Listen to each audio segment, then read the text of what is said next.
Bonjour à tous, nouveau podcast qui a pour titre La décence chrétienne, la tenue vestimentaire. Le Seigneur nous invite à être modestes et faire preuve de décence, et également dans notre tenue vestimentaire, glorifier Dieu dans votre corps. Le Père Ambroise nous dit « La beauté d'une personne séduisante rayonne, celle d'une séductrice capte. On est séduisante pour faire plaisir aux autres, séductrice pour son propre plaisir. La personne séductrice est dans une relation de consommation avec les autres et elle empiète sur la liberté de l'homme qui se trouve en face d'elle en tentant sa fragilité naturelle. Le vêtement, son but premier, c'est de voiler le corps. S'habiller modestement, c'est une forme de respect pour son corps, qui lui est le temple du Saint-Esprit. La modestie, ça permet de révéler la vraie beauté de la femme et de l'aider à rayonner. Le catéchisme de l'Église catholique au numéro 2522, la pudeur et modestie, elle inspire le choix du vêtement.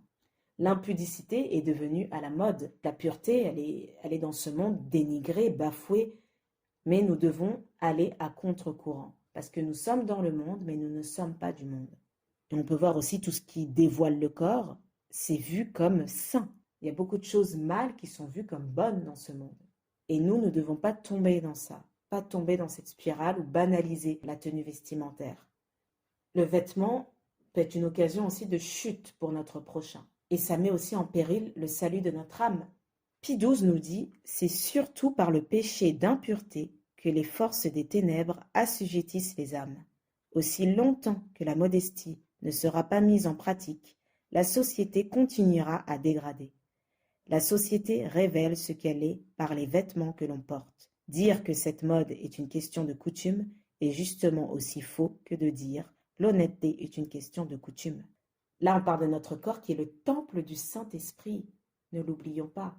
Donc, faire preuve de décence au niveau de sa tenue vestimentaire, c'est un respect pour nous, mais aussi pour le Seigneur et pour l'Esprit Saint qui habite en nous. Et dans nos églises, on voit de plus en plus d'accoutrements, de vêtements scandaleux, notamment dans les lieux de pèlerinage.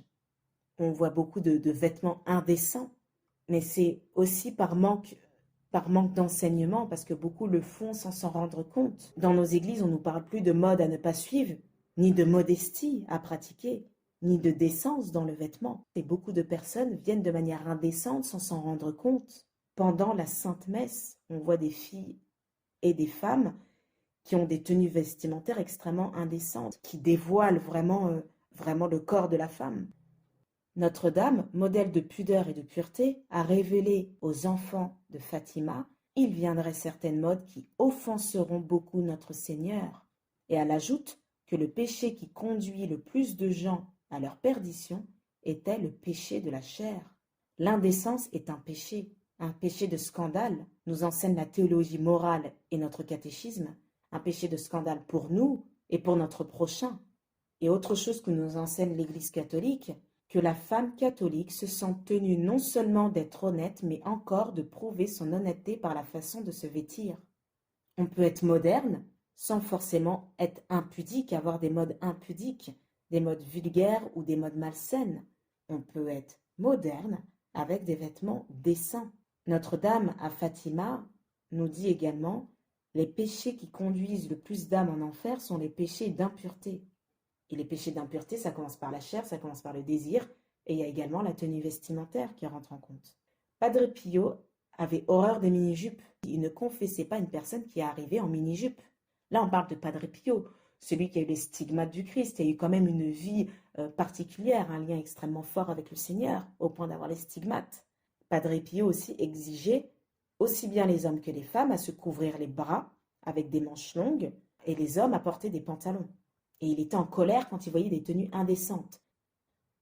Si les femmes savaient quels sentiments elles éveillaient dans les cœurs, elles rougiraient certainement, disait Pie XII. Si elles pouvaient deviner l'impression qu'elles font et le sentiment qu'elles éveillent chez ceux qui les voient. Il faut faire preuve de décence et on s'habille décemment, par respect pour soi, le corps qui est le temple du Saint-Esprit, mais aussi pour le Christ, pour les autres, par respect pour les autres, et pour Dieu, notre roi, notre créateur. Certaines modes sont pernicieuses, parce qu'elles sont de nature à faire appel aux instincts inférieurs, à exciter les passions sensuelles. C'est ce qu'on veut signifier en disant qu'elles sont provocantes. Et ça, c'est des modes qui nous tirent vers le bas. Elles ne sont pas faites pour nous élever ou nous tirer vers le haut, vers le pur, vers le bien, vers le bon. Et pour parler de l'indécence, c'est pas qu'une tranche d'âge, c'est tous les âges. On voit l'indécence dans la jeunesse, mais aussi chez les aînés, et également des aînés qui vont à l'église.